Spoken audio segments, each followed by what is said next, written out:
دا الله نبی فرمای سړی په دوه قسمه دي رجل فقیر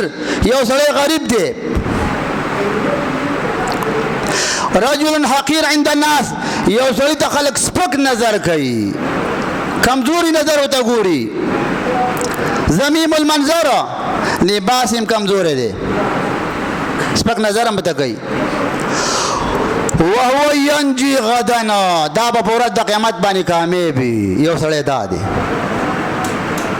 دویم سړی ورجل یو سړی بل دی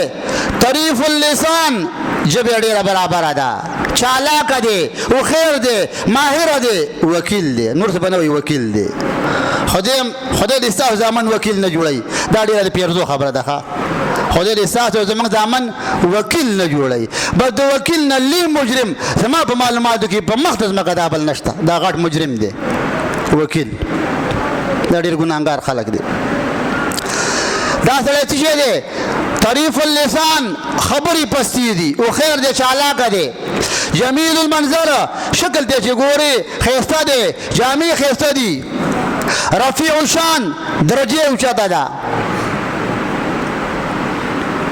دا صفتونه خو پکې دي شان یې اوچت دی شکل دی چې ګورې باړۍ ته ډېره ښایسته ده سود پې کېږي جامې پاکې دي پوزیشن یې برابر دی او خبرې هم ډېرې مزېدارې کوي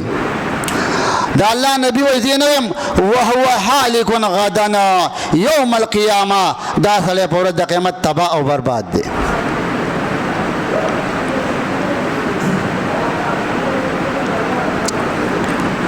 نو مسله دا ده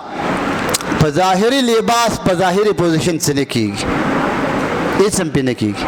او یوه خبره کېږي معاشره دې پې قبضه کړله خلقو له دې دوکه ورکړله